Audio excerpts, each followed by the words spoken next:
On this episode, we discuss your place or mine. Wait, whose place is it going to be? I'm so confused.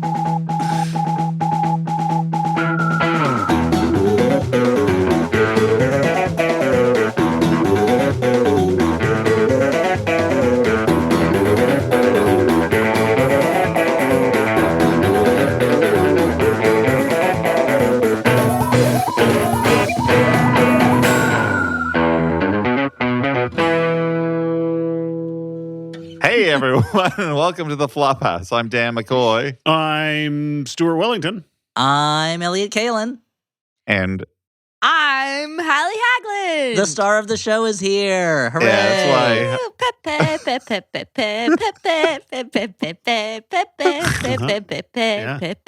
Oh, wow. I don't forgot know what about your that theme is, but- song, Pepe Pepe. It was a huge hit in Brazil.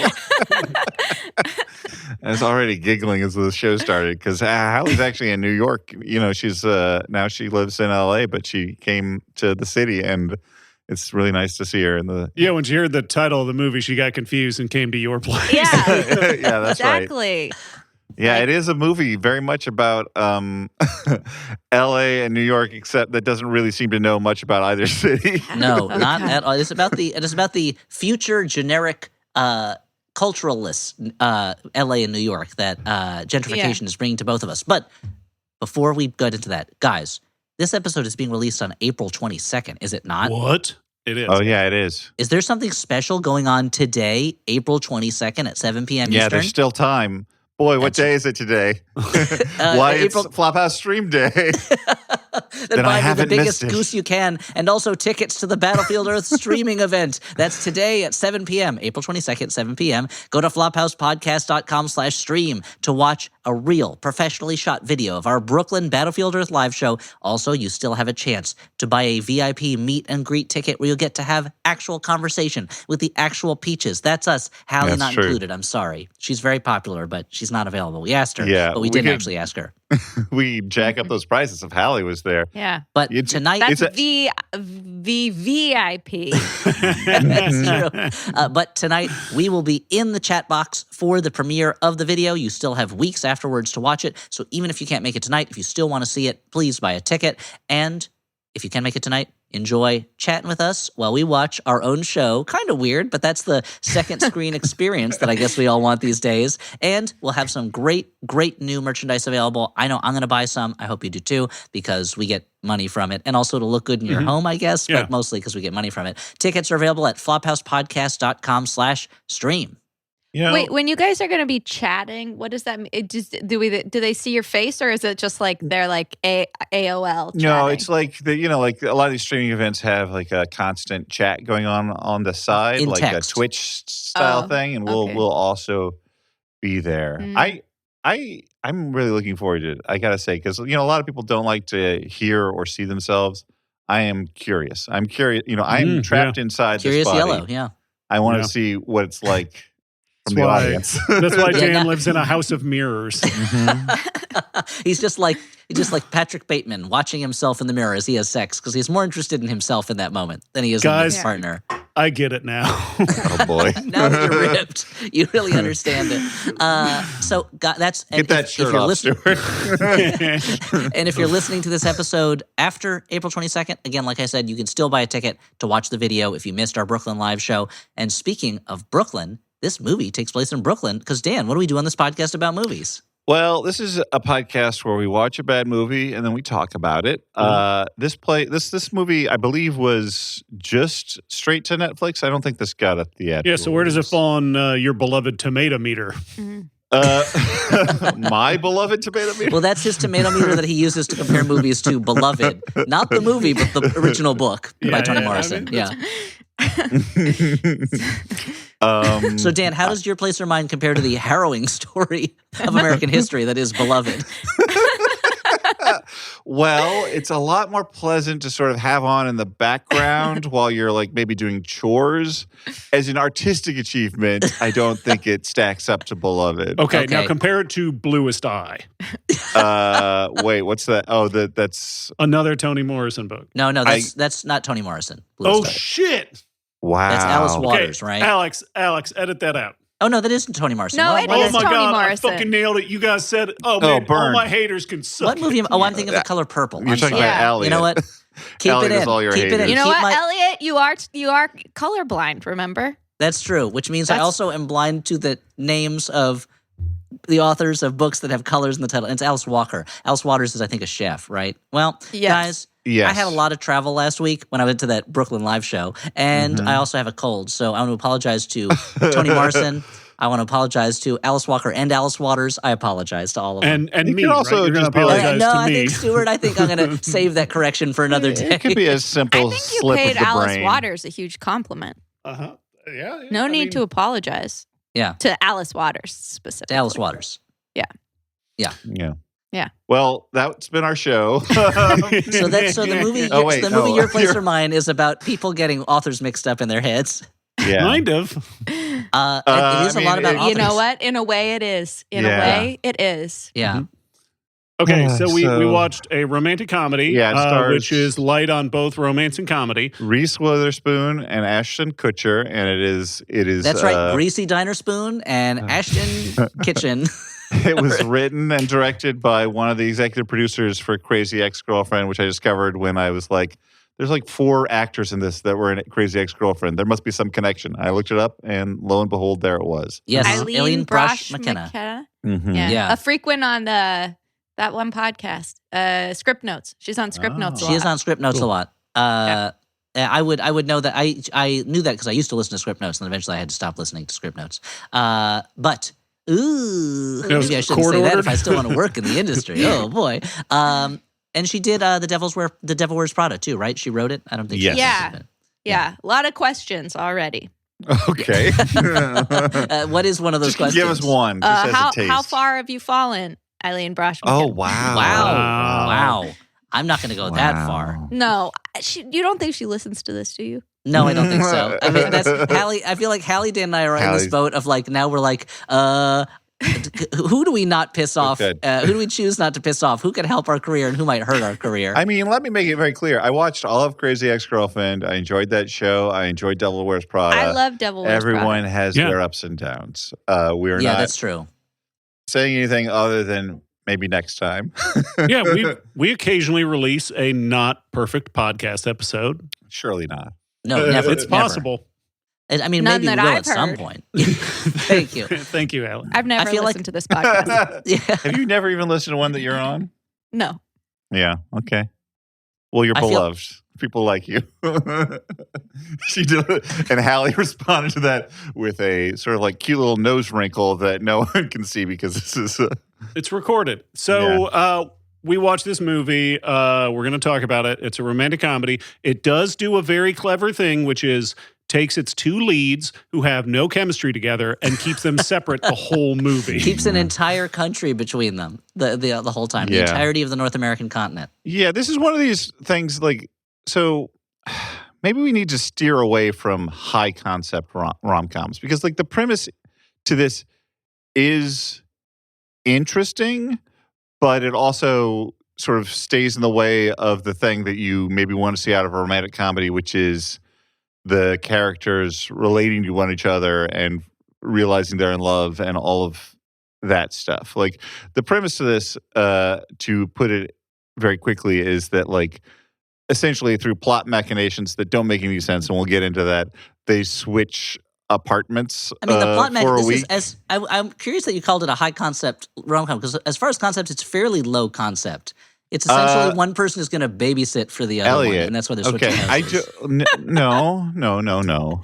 High, I think high concept can be used for this because it's just like it has become to be used for like it has like a premise, like a big like log line premise, rather than like it's just a movie where people fall in love. Like I guess so. like, I mean, the logline premise is just 2 friends switch houses for a week. yeah, but it is like they keep it's much like something like Sleepless in Seattle. It's like we're keeping the lovers separated, like they're not actually like that is unusual for a rom com, and like That's the true. whole thing I can is only like think of Sleepless in Seattle and Bubble Boy, I guess, as the 2 They- movies that they keep the switch- lovers separated. they switch houses and they like learn about each other's And Room. lives. Room And what? also. Room? Yeah, Classic rom-com. Well, I didn't expect so much pushback for what I thought was a very simple thing I was trying to say. Yeah, have you And listened to a this very podcast, simple- Dan? That's what we do. I'm just trying to say, You're like Hallie, you never actually listened to the show. Elliot got on my case about my Tony Morrison bit, Dan. and I What was the hell? and I was wrong. So Dan, take Yeah. that to mean that's precedent. I can be wrong when I I'm just push saying, back. if I'm literally saying I'm going to do something in a short amount of time, why do we have to extend it? I never said I would do it in a why- short amount of time. That's the thing. You can speak for yourself, No, mister. I know you didn't, but why do you feel the need anyway? I'm just saying, like the idea for this, like what I'm sure it was sold on. Like if you're trying to make a movie, you have to have like a premise that like the elevator pitch. Let's say that rather than high concept. The elevator pitch is like, oh, it's a rom-com where they switch lives essentially, kind of. For Can a you give me an week. example of another pitch? No, I can't. Like a quick one. I'm not going to do it. Okay. They switch lives for a little bit, and like that is what helps them realize that they're in love. Is they like sort of see the other person in a more rounded way, yeah, perhaps, in a new and way. It precipitates like finally that emotion, and fine, like that makes it more easy to sell. But does that make it a story that like works? Like that's the question. And in this case, maybe not. We'll find out on today's episode of the Flophouse. And Stuart, Yeah. an example of a high concept elevator pitch would be like Die Hard. It's like Die Hard in a building. Oh, okay, that makes sense. Or how? I'm not in the industry, guys, but how about this? There's a guy named Ted, and he's like a bear, and he hangs out with Mark Wahlberg all the time. Yep, that would be. And He's it's like a show bear. called Ted. It's called Ted, yeah. Or for instance, the pitch for Cocaine Bear, which was Cocaine Bear. Oh, Mhm. yeah. Yeah, Hey, keep it simple, stupid. exactly. Or the pitch for the band Kiss, which was Keep It Simple, Stupid, the band. They kind of moved away from the original pitch eventually, and they became Knights in Satan's Service. But eventually, it was all about keeping things. I feel want to like rock their and roll whole all thing night is and party not- every. I feel like their whole thing is not keeping it simple. No, listen, I want to rock and roll all night and party every day. Keep it simple. I do one thing all night and I do one thing during the day. I do not guess mix you're them. Right. Yeah. I guess you're right. I was Yeah. born for loving you. You were born for loving me. Keep it simple. We don't do anything else. We just love Is that each other. them? Yeah. I don't really know a lot of the Kiss songs other than the obvious ones, Like lick it up. like rock and roll all night and party every day. Yeah. So let's talk about the movie. So You the movie might say begins. Dan has never been kissed. You could say that. Yeah, you could. It would be a Was that little what weird. that movie was about? Drew Yeah, Barrymore it's- finally listening to Kiss. Yeah. It was a This it was is a what I've been spiritual missing all sequel my to- life. Yeah, She it was, puts the headphones on. She puts an LP on, and she's like, you see the awakening. yeah. It's just like the scene in Garden State. She shares her headphones with him, Yeah. and it's just, I want to rock and roll This all will change your night. life. And the person's like, I've heard this song. It's on the radio all the time. She goes, "Oh, that's Kiss. I have heard them," and hands the headphones back. Yeah. So this movie starts much like Sheryl Crow's hit song in L.A. The year is 2003. At the beginning of how do you know it's in 2003, Elliot? because on-screen text tells us it's 2003 and then points with arrows at all the 2003 specific fashion choices. And I wonder, do you guys think was this written into the movie or was this post trying to like add jokes to the movie? Was this something that was originally supposed to be there, or they like, this scene doesn't really have any jokes? Let's throw some jokes in there. I think it was probably already in there. My objection to this was like, It treats you like you're an idiot. well, it goes on for a long time. Like when there was just like a couple of things, I'm like, oh, this is kind of a funny thing because like let's point out like just like a few indicators and it's like, but you know, it doesn't really change that much. But then it keeps going and going and going. I don't know. Yeah. By the time it gets to like wallet chain and stuff like Yeah. that, which I don't know if that's necessarily a 2003 thing, is it? Oh, that's your issue with it. I thought it's Yeah. because like you could just have him have a wallet chain and assume people would be like, "Oh man, I remember when I had one of those," as opposed to It was the movie 2003. being like, "Stop real quick, Yeah. look at that wallet chain." Duh. Well, if Yeah. only they had shot this the way they shot Boyhood, where they didn't know which stuff was going to be big cultural indicators at the time. So they don't have a narrator Like that's Ethan like, Hawke. yeah, exactly. they don't have a narrator that's like, look at that Top cultural. iMac with all the colors on it. We don't have those anymore. Remember those computers? You know. But anyway, it's 2003. The text on screen tells us, and Debbie and Peter, a.k.a. Reese Witherspoon and Ashton Kutcher, they've just met at a poker game, and they suddenly can't take their hands off each other. Their friends leave, and they don't even notice because they're so busy macking. They have sex. Before they do that... Macking? Yeah. That's an indicator of a time period. Sure. I mean, look up when I was, Elliot, I'm look loving up it. when I I think the was last born. time I heard and- someone say macking was when I was at church camp as a junior high kid, and I was accused of macking. Well, Yeah, Oh, that's man. not the context that I've heard. Like, I think you're misusing macking, actually. What I mean is that they're dressed up as Mac Tonight, the McDonald's Oh, pitchman okay. who is a giant you're moon with right. sunglasses. Yeah. Yeah. Yeah, it's So, horrifying. It's like body horror at this point. Before they have sex, Ashton mentions he's written 23 short stories, and he's also amazed at how many books About Glenn Reese Gould. Witherspoon has off camera. And so, 23 short stories about Glenn Gould. That movie ripped me off, he says.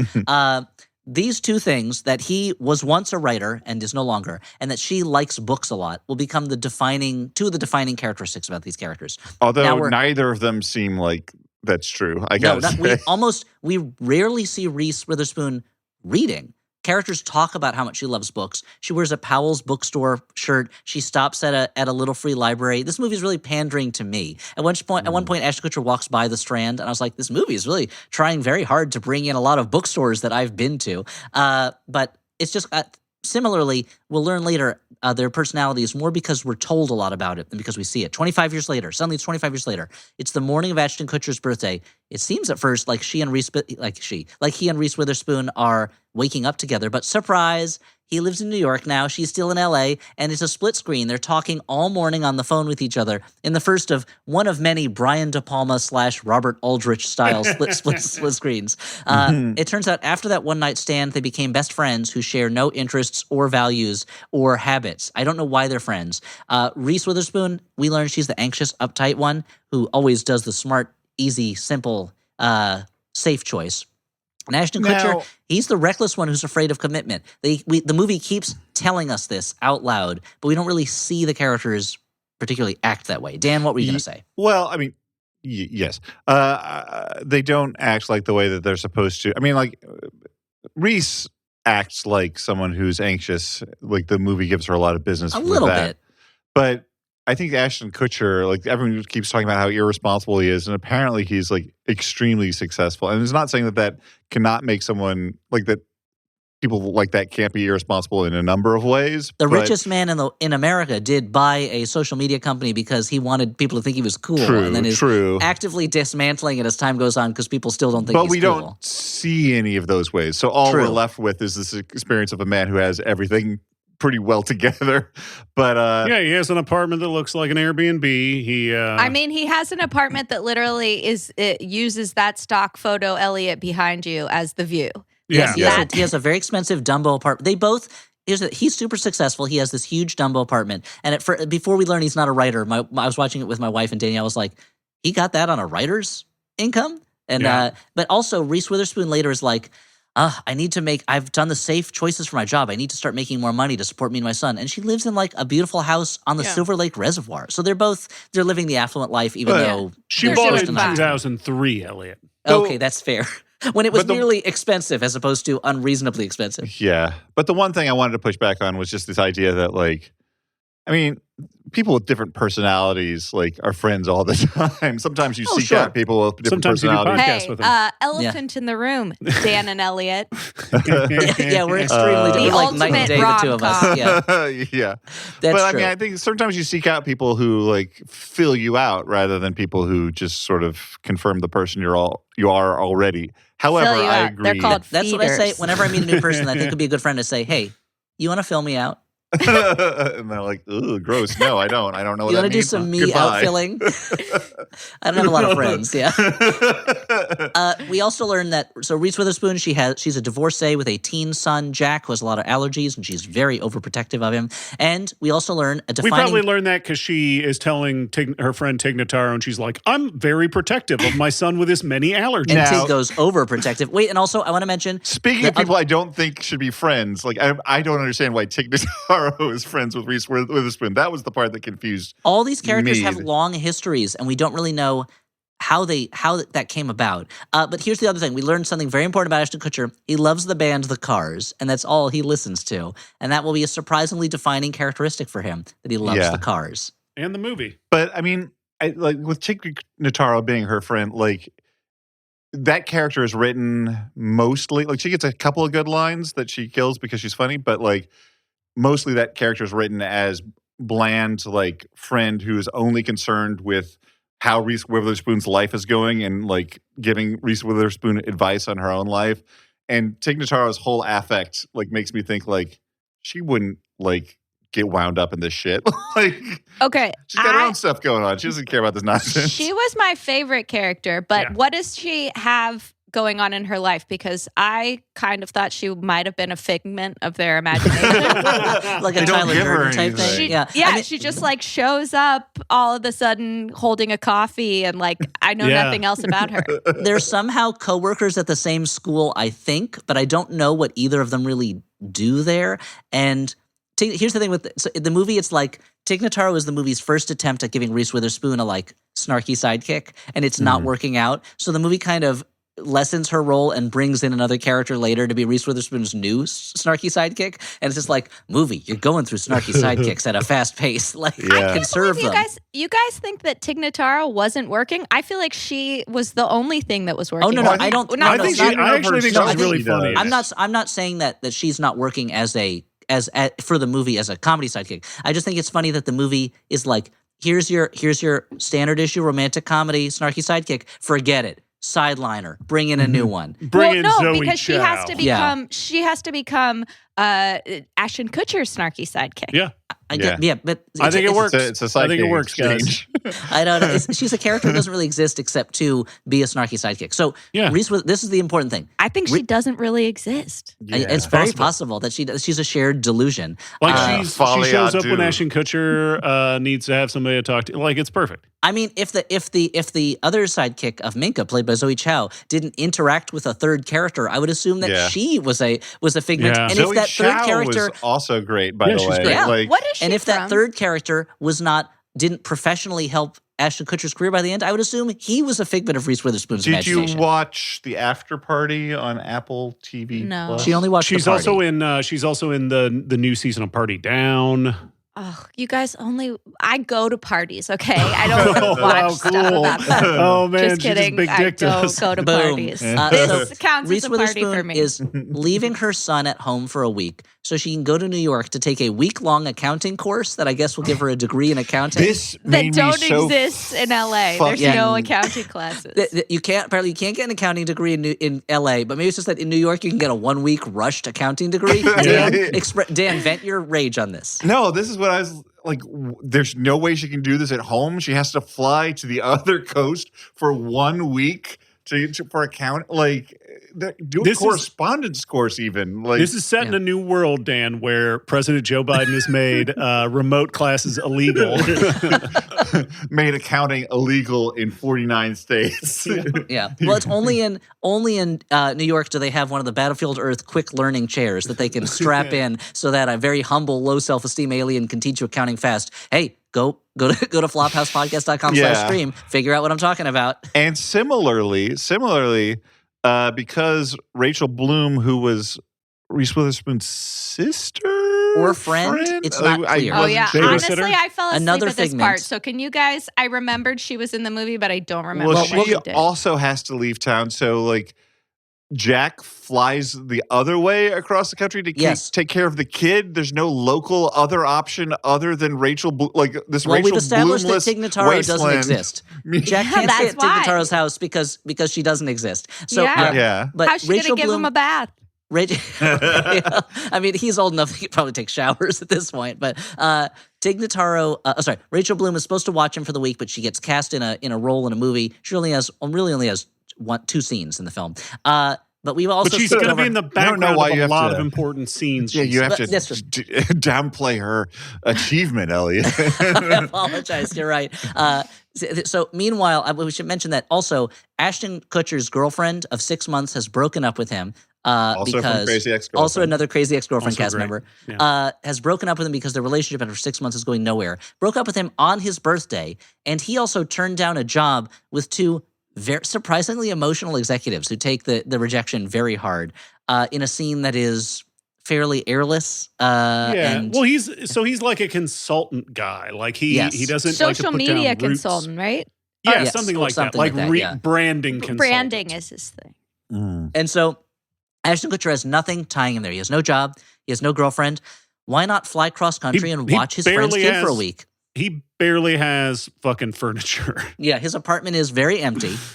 He does. I wish they had gone all the way and had him have a garbage can that was just a plastic shopping bag hung on a cabinet knob, because I feel like that's the sign of a bachelor apartment, is when all the garbage is going into a plastic shopping bag hung on a cabinet knob. Not in current New York. You can't get a plastic bag anymore. You're right. You're right. Oh boy. You have to use a strand tote. That is issued to you when you come to the city.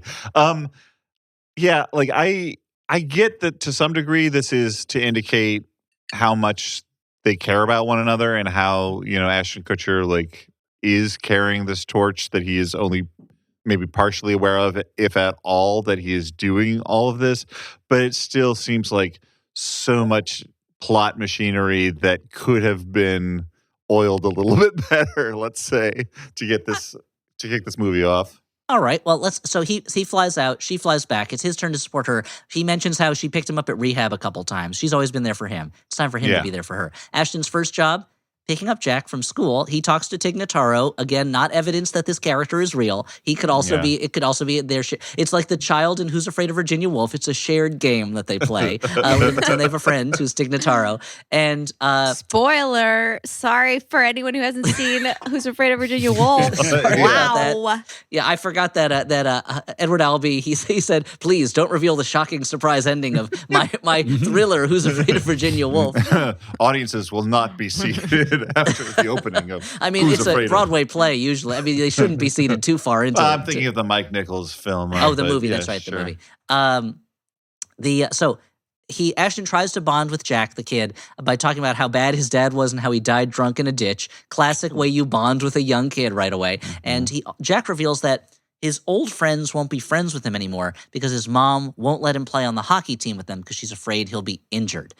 So we know what Jack's goal is. I slept through this part. This is helpful. So you might have. So did you also sleep through the when Ashton meets Steve Zahn's character of Zen, Reese's independently wealthy neighbor who spends most of his time taking care of her garden and playing guitar? This is a character that really doesn't need to be in the movie, and I would love for you guys to explain to me why. I like his style. I like his little vibe.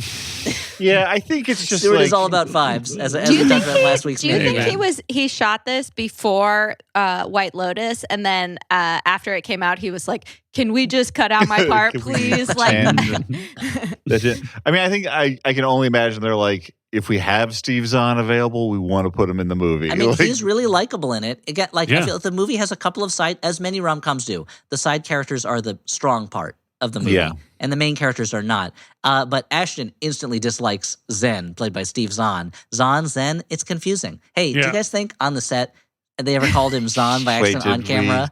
And Zen. Did we do this bit? No. I don't know if we used it. So Ashton Kutcher, he's annoyed by all these Post-it notes that Reese Witherspoon has left everywhere with instructions. And Reese Witherspoon walks around Ashton's big empty apartment and just riffs on his stuff. She's just riffing on the things she finds to nobody. The Comedy Central roast. That's what happens. Ashton Kutcher's apartment. That's what happens when you own the production company of the movie. You can just add scenes like that. Yeah. Ashton Kutcher, he's a different kind of parent for Jack. He's like, don't do your homework. First, let's watch Alien, which just made me want to watch Alien so badly. It's such an amazing movie. I can't wait to share it with my children. I love that it's also like brightly lit outside while they're watching it. I know, in the middle of the day. This is going to suck. You're not even going to be able to see a lot of it because of the glare through the window on the screen. And Jack reveals some kind of unflattering things that Reese Witherspoon said about Ashton. Everyone thinks of him as a Rolling Stone. Nothing's holding him down. He can't make commitments or decisions. Just like Papa. Yeah. Where's Papa? Roach. Dan, where's Papa? He's a Rolling Stone. Papa Roach is kind of a Rolling Stone, yeah. And so Papa Roach wishes he was in the Rolling Stones. Mm-hmm. And I mean, arguably, they're still touring. This begins a process of Reese Witherspoon and Ashton Kutcher realizing things about each other they didn't know. They thought they knew everything about each other, but there's all these things in their lives that they didn't know about. But they do like each other. He finds a series of cute Post-it notes from her thanking him, and she finds a champagne bottle that he got her as a gift. That's You his. sound like you're gonna say a shit. He finds a shit And he left. he left a big pile of his own shit in his freezer for her, and says, "Polish this turd. Love your best friend, Ashton." Do you guys have any relationships in your life where you're like, this person and I tell each other everything? Because outside of like my spouse, I don't think I could say that I about don't you. even, that's not even true of my spouse because Audrey's constantly like, "You didn't tell me that. Why didn't you tell me that?" I'm like, Dan "I'm is sorry, a man I of just don't." secrets. An Dan enigma. likes secrets. Yeah. I'm a yeah. quiet person. Dan, have you told Audrey about your second wife that you keep in Ontario? I mean, what would be the point? That's just a backup in case, this Now, one is there's lost your or rom-com. stolen. Your rom-com movie is called The Backup, and it's about a woman who understands that she is just there in case the other guy's relationship falls apart. She thinks she's okay with that. It turns out she's not. Yeah. Or the other way And around. she He's the falls in backup. love with the guy who has to give her food in the room she's locked in. No, I don't like the Yeah. idea that this Oh, is room. Kind of a God. jailer I don't like figure. your I attempt to it. turn room into a room Dan com. Dan said, Kind of like a rancor keeper. Anything. he said, I keep her as a backup, okay? It's true. That's right. Now it's canon, apparently. A horrible monster. Ugh, horrible. So, Also me, I don't have a relationship like that. Thank you. Thank you. yes. So, Ashton is all like, Jack, your mom sold out her ambitions to take the safe route, and you need to use my my branding talk to get with your friends at school. So I'm going to take you to a big hockey game. You're going to use So the were tickets. those his old friends? One of them Sorry. was. Yeah. Okay. And we're going to go to a big hockey game. You're going to use these tickets to kind of bribe them to be your friends again. Of Does it course, work out? as you guys would imagine, I pulled up on my phone what it would cost to get a last minute suite for an LA Kings game, and it's at least like your bargain basement's like $4,000. Yeah. Just to give you a concept of the lifestyle porn of this movie. But this is a movie. Yeah, exactly. So Ashton Kutcher has all the money in the world. He has all the things that he needs. Jumping ahead slightly, they go to the luxury box hockey game. Jack's friends aren't interested in talking to Jack. We're talking with Jack. It's a total failure. They don't want to fill him out. It's just they don't want to be his They friend just want to anymore. use him. Yeah, I mean, for they his- had a good time, but not with him. They had a great time. It's Yeah. a Kings game, free food. I mean, kids love that stuff. Meanwhile, Reese Witherspoon is going to her accounting course because I think I'm not the timeline. The time. So I don't even think about the time zones in the movie. They don't quite work exactly right. She goes to her course and then she passes by a literature class where this professor, who reminds me a lot of the chef testant Greg on yes, Top Chef. yes, Yeah. that's Yeah. what I thought too. And for a minute, I was like, "Is that him?" But it's not. And I don't want this episode to be about me mistaking black creative people for other black creative people. I apologize. But he's just talking about thick books, and she's like, "Yeah, give me some of them thick books. Yeah, I like them books thick. Yeah, I like my Godzillas. I like them thick." That's That is me. canon. You're doing an impression of me. Yeah, so she there's a.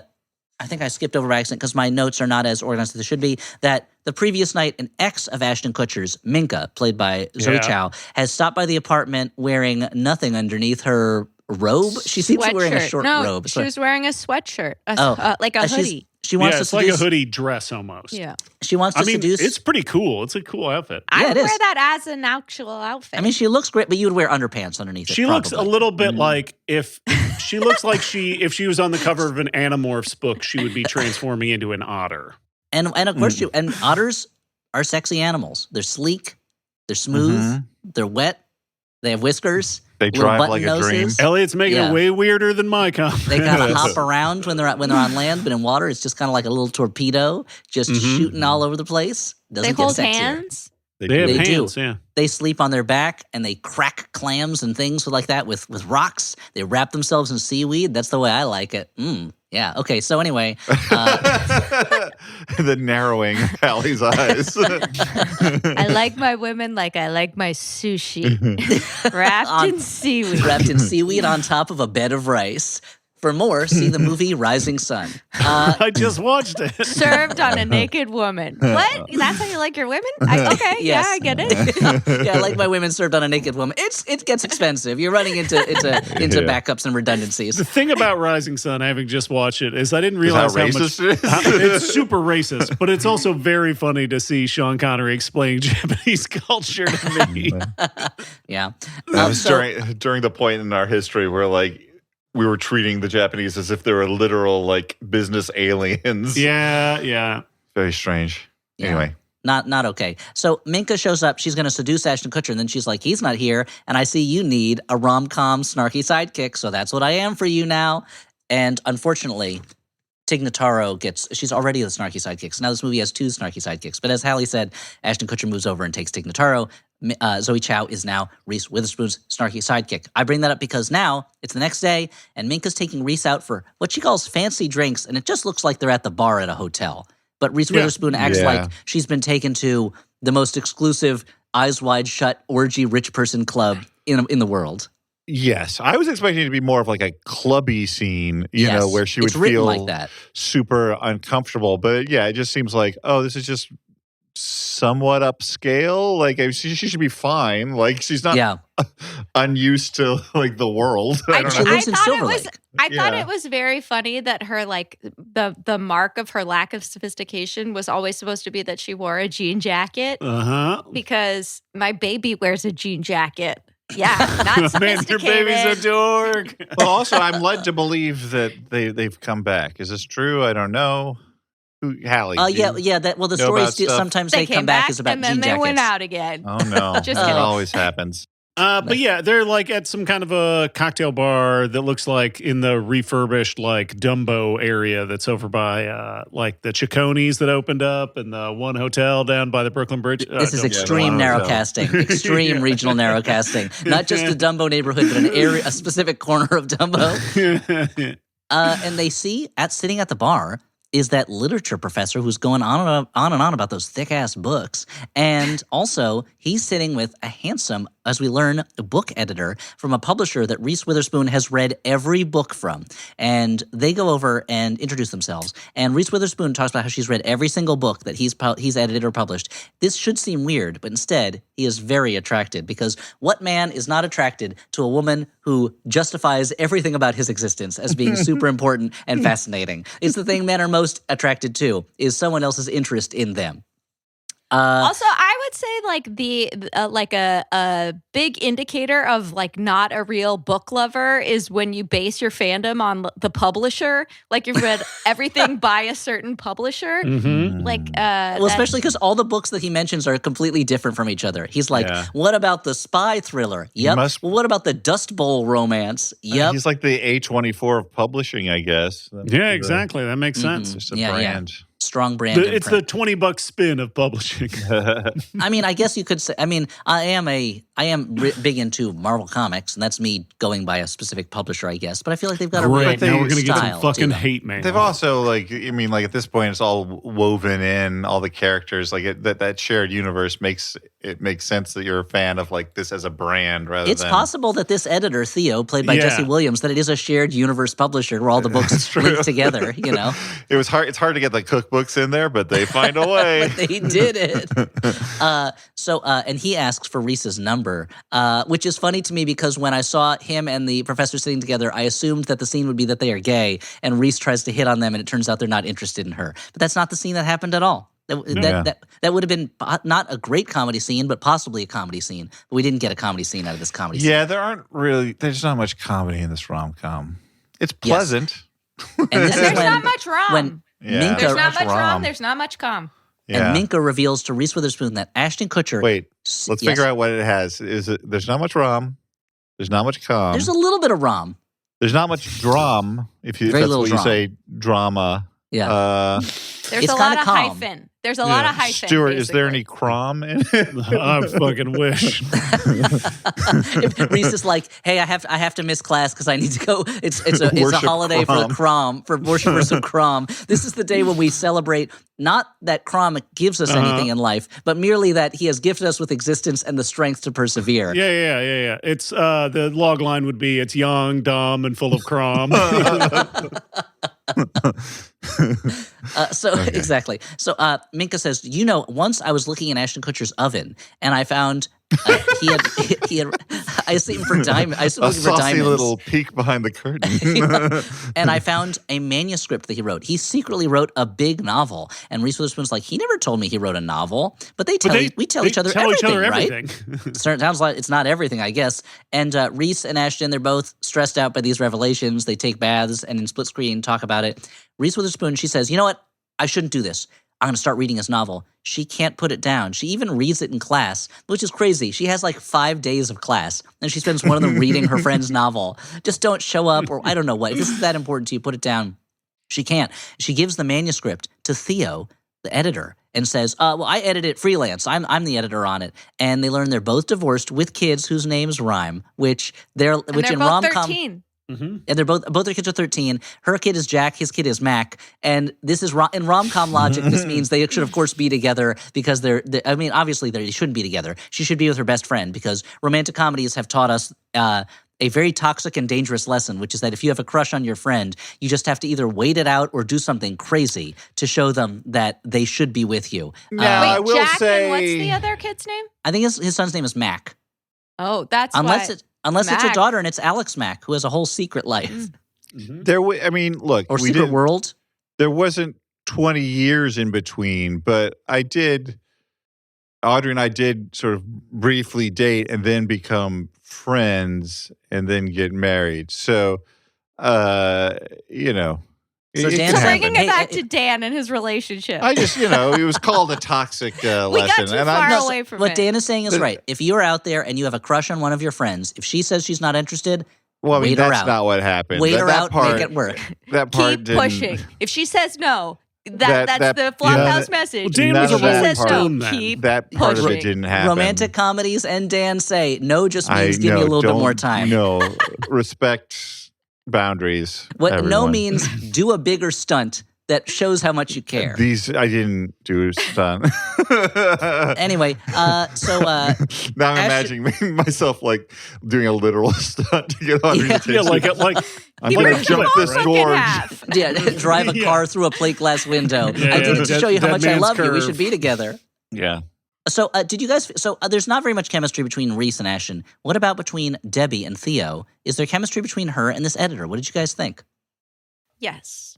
More. It's fine. more than. I feel like there was more. I did I feel was like like, it who was. am I supposed to be rooting for? Yeah, exactly. This is I mean, a movie we that doesn't may- have easy answers for you. Yeah. We may just be reacting to the fact that they are in the same room on a date versus And in a he split sells screen it. on the Like phone. He's beautiful. He's beautiful His eyes and are he- smoldering. exactly, and Yeah.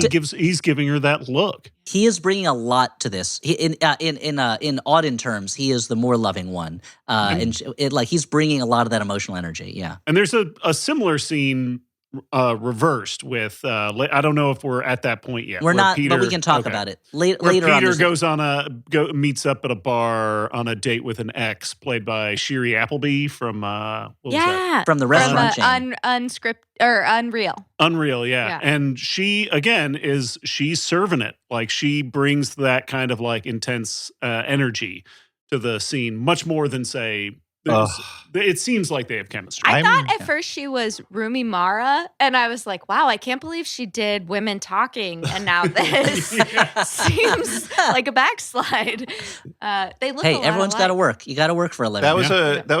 that was a short scene, so don't make too much fun of me that I missed it, considering that Hallie also fell asleep for part of the movie. But I don't know why I dragged you into this, but I can't believe I missed Shiri Appleby. I really she's liked great. Unreal. Well, the movie's on Netflix. Just go back and watch it. I mean, it costs No, you I nothing. don't You're already care. paying for the service. I know. I mean, it's not a great scene, but okay. So, Ashton, But he I'm sure decides. Netflix would love the views yeah.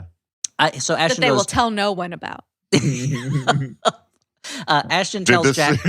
Somewhere between 0 and 1 billion views, this got. The most watched thing ever. Yep.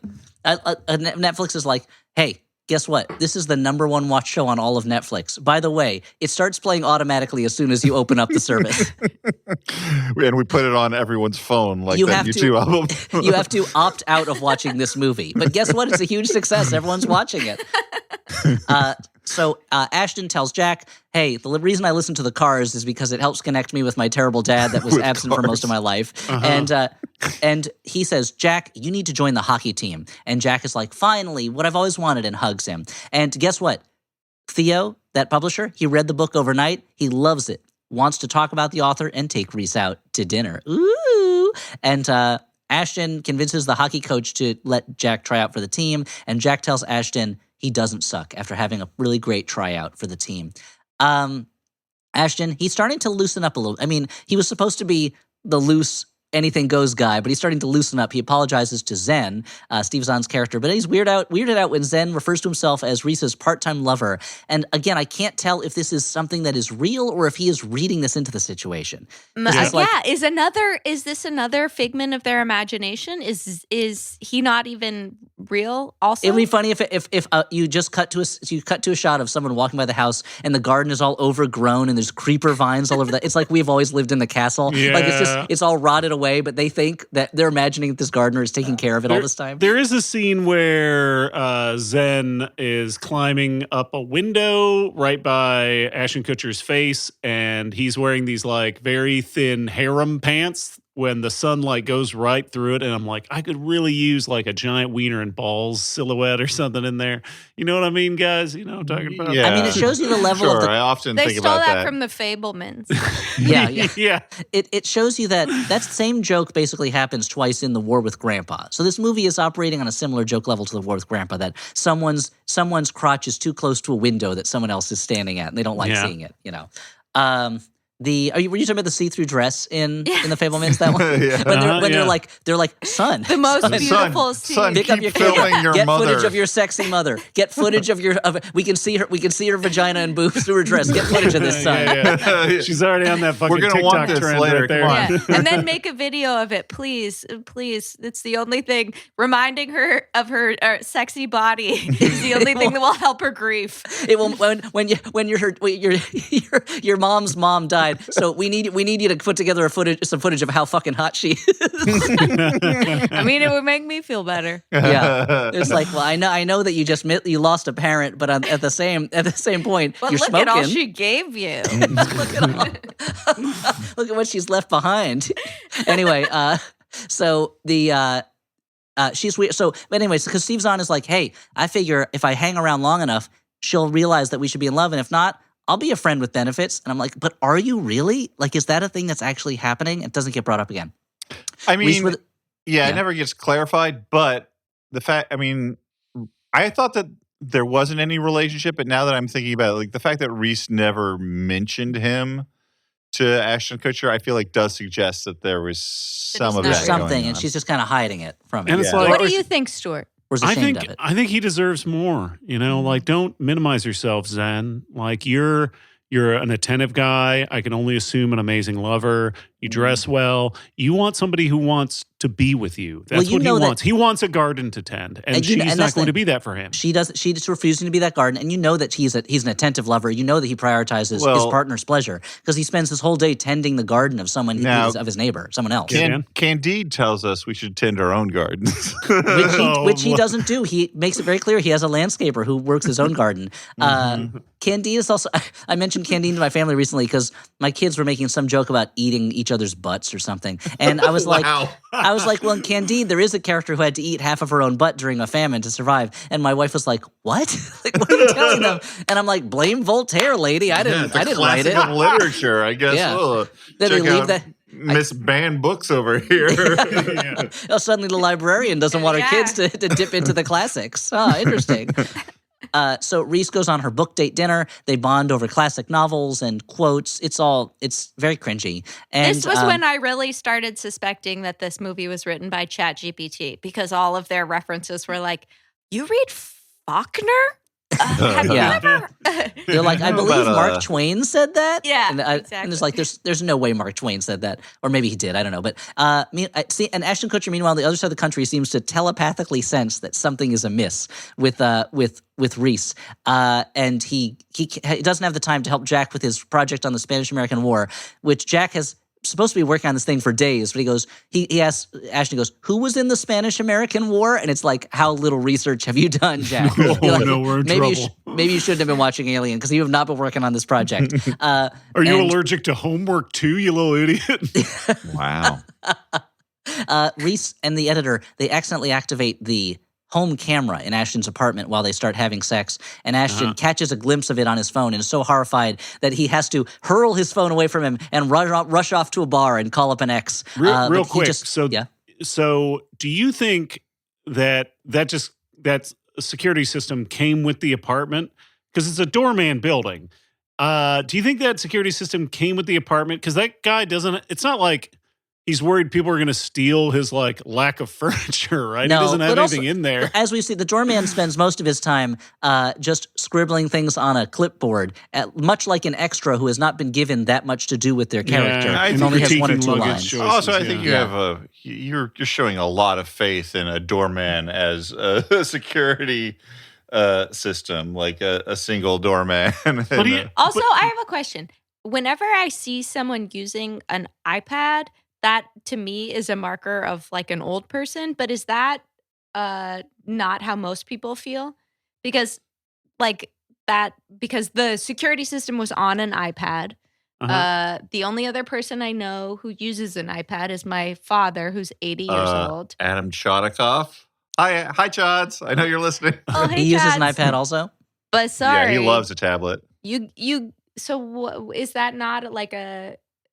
Would you guys? Is that an accurate generalization, or do you not? Feel I mean, that?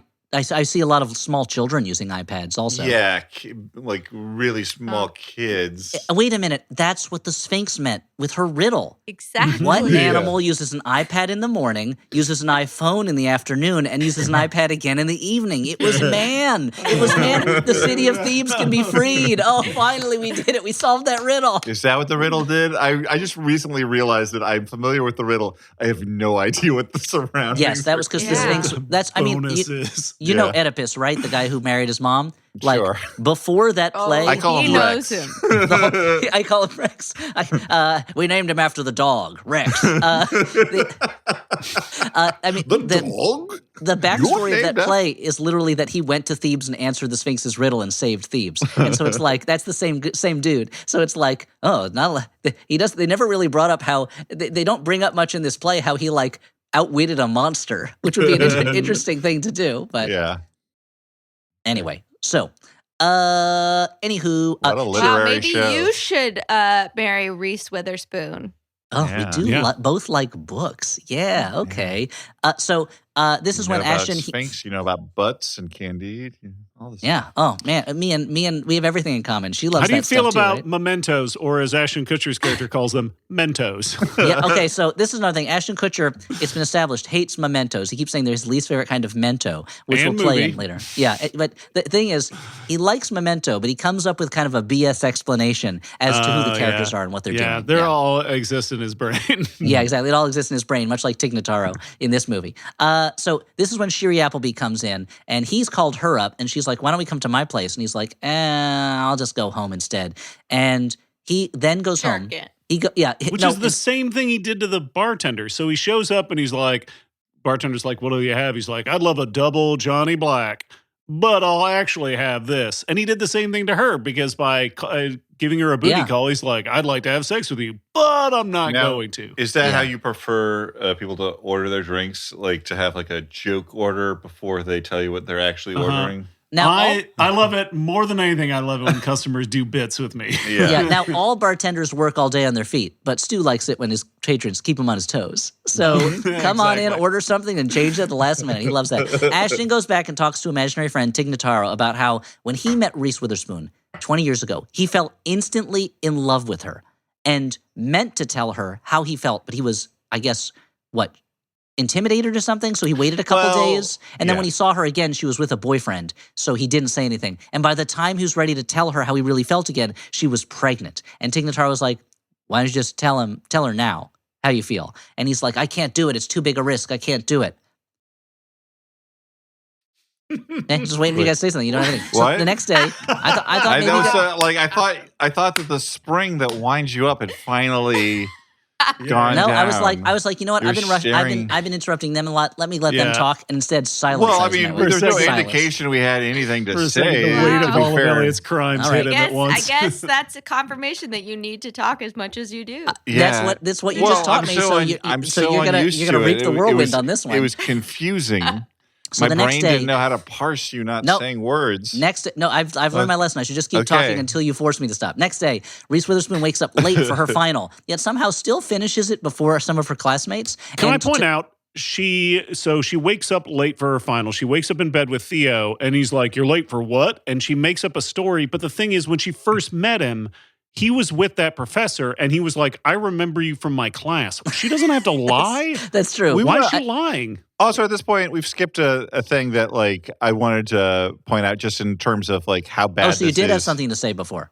How bad this movie is about being either a New York or an LA movie. There's a point at which like they're out there talking and they like talk about some poem about the Brooklyn Bridge or whatever. And like Uh-huh. they're like walking in Dumbo, Brooklyn Bridge Park. Like it's very recognizable if you live in New York where they're at. And like she's talking about Brooklyn Bridge and he's like, yeah, but that's one thing. That's the Manhattan Bridge. And like, guys, like the Brooklyn Bridge is also visible You from just where you are. passed It's it. right near you. Like, Yeah. what is going on? Well, that's him gaslighting her and playing the game. You know, he's got to neg her a little bit, I Yeah. guess. So he's been doing nothing but Yeah. compliments. Time to take her down a peg. I don't like it. I don't approve Wait, of but it. back to Stuart's observation about the classes that she was taking. Mhm. So she was not in this English professor's So when the class. professor Okay. says you were in my class, he's just It's not- remembering it wrong. Right. That's why he's just eyewitness testimony he's is bad. remembering seeing her. But Yeah. wouldn't it be way fucking lamer if you were like a legit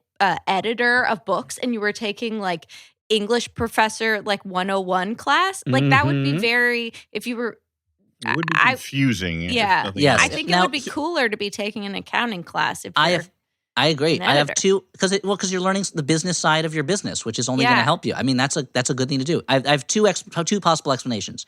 One is that she could say, I only edit thin books. I was in your thick books class. I'm learning about thick books. I only Yep. worked with thin books. I you majored know- in thin books. I majored Yeah. in thin books. The journalist and the murderer. And then she accidentally Jesus' says son. Thin books. QuickBooks, and she's like, "That sounds like an accounting thing." Like, no, I hate accounting. No, accounting is QuickBooks. Yeah, and also he's so into her. I think he's kind of doesn't really care. He doesn't really care about Yeah. if her story checks out. Yeah, she's worried he might have post-nut clarity. Wow. Or ask your doctor if you're suffering from post nut clarity. I've never heard that phrase. Oh, well, cool. You're not in the same chat rooms as Dan. I didn't say it. Wait, Dan's not the one who said Why are it. you Hold on. gaslighting? What's going on? Now I want to see that as a concept in porn videos where instead of ending when the sex is over, the sex finishes and then the guy goes, "Oh, hold on a second, I have some bills I have to pay." It came to me. The answer to the equation I've been working on these many years. That's finally I can solve that last theorem. But she decides she wants to thank Ashton for what he's done for her and letting her stay there. So she goes out and buy like a bunch of houseplants and rugs and pillows. And her aesthetic from a street vendor. Like her aesthetic is just as impersonal as his is. Like his looks like one kind of Airbnb. Hers looks like a different kind of Airbnb. And the editor asks her out again, but she finds another package hidden in Ashton's house. It's an envelope full of mementos of her, but he hates Mentos? mementos. Not Mentos. It's an envelope full of Mentos, the fresh maker, and she used it to sneak into backstage at a concert and to have her wow. car moved by a bunch of big guys. Oh man, that fucking flipped my wig when I saw that shit the first time. Like, you could just have dudes pick your car up and move it. Okay, Yeah. man. Have I I gotta said get on the this candy. have I said on the podcast the Mentos commercial that I always wanted to do that I came up with when I was a teenager?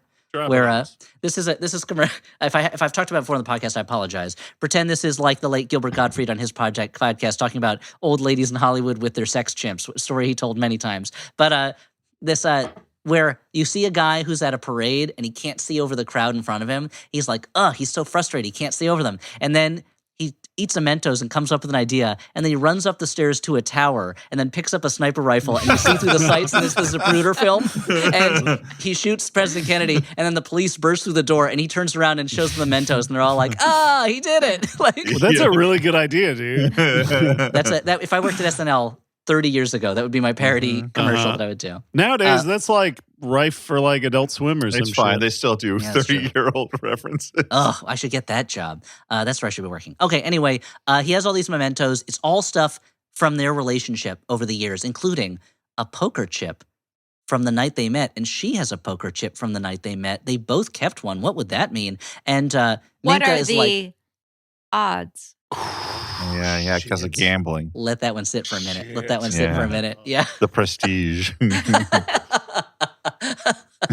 And Minka says to Reese, she's like, obviously you love Ashton and you always have. You have to, she goes, and she literally says, you have to take a chance. And Reese goes, I don't take chances, which is, she has already gone cross country to take an accounting course so that she can make a big change in her career. Like she is taking a chance. Like we've seen her take chances. Is this a scene where she's like, I don't want to roll the dice? And Minka's like, enough with the poker references. Yeah, that was funny. And I wanted them to go a little bit farther and have her say, and have her make a joke about how there's no dice in poker, but they didn't.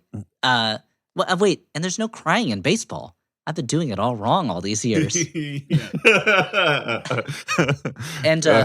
Crybaby Kalen, they called him. Crybaby, the You're sad right. slugger of Crying. the classic age. Yeah. He couldn't see the ball because it was the tears in his eyes. In a cab, Reese just flips through photos of her and Ashton and just remembers the night they met and how hot it was. Not as hot as your mom dancing in car lights in the woods in a see-through dress. My mom? How dare you? Get your name. Get her name out of your mouth. My No, mom, I'm sorry, I meant Mrs. Fableman. Mrs. Fableman. The dad is just like, son, record this. We need to do emotional damage to you. Somebody made like a fan cam out of that with some kind of like, like sexy song yet? Probably. Burm, burm, burm. I thought Is that Sleepwalk? Hallie, I thought you were doing. I like to move it, which would be a funny song for that scene. We're all ready for this. Now, what is this? This is Hallie's song, Pe Pe Pe Pe. It was top Is of the that not? I think this was like the year I studied abroad. That was like became burned in my head as like the party song. This is an actual song. Do you guys not get that reference? Because I sing it to my child every Friday. I'm not familiar. Unless does it? Are there any appearances by a Benga Bus in that song? Mm-hmm. No, but it's okay. So the Benga Bus is not coming in that song. No, but it's got the Benga rhythm.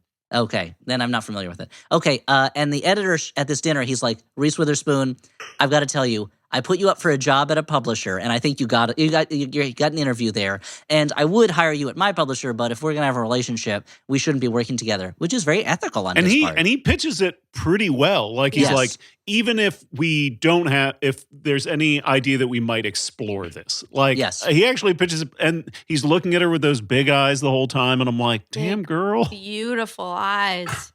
He's a great catch for her. And this is intercut, however, with Jack playing in his first hockey game and getting injured. Oh, no. So Reese is like, I'm sorry. I think I'm in love with somebody else. Love, it's so crazy, right? And then she gets that phone call where Ashton Kutcher's like, Jack's in the hospital. He got hurt playing hockey. And she's like, what? And she gets so mad. She demands to talk to her son, which I understand. You'd want to talk to your son in that moment. And he's like, Mom, I had such a great week. I saw Alien. I got to play hockey. It was wonderful. But she's just so mad that he might be injured. And she yells at Ashton and she hurries home right away. And where does she go? She tells him not to be there when she's there. And she goes, don't be there when I get there. Leave Jack alone. I want my child to leave him alone. Exactly. Nobody needs to leave. Our shared delusion, Tig Notaro, can watch him, I guess, while you're away. And so They meet up, they bump into each other at the airport standing in for LAX, which it is clearly not if you've ever been to LAX, unless they've got a new terminal.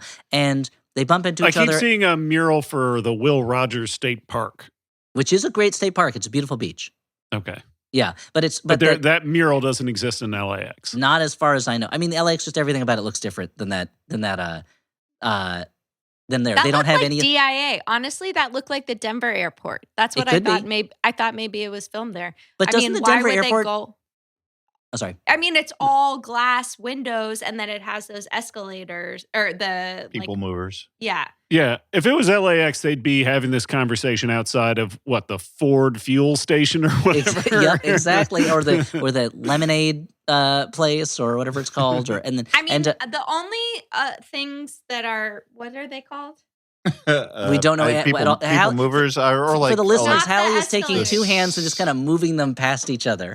They're not like escalators, moving sidewalks flat, or people movers, but they're not next to each other. Like the two that are going different directions are on opposite sides of a wall, and there are no windows.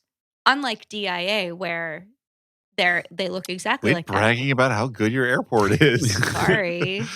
Not sorry. Hallie, when we were watching Battlefield Earth, I was like, oh, we need Hallie here to tell us how accurate this is to Colorado. Because the movie takes place in Denver. It takes place in the year 3000. Denver. I didn't know that. Yeah.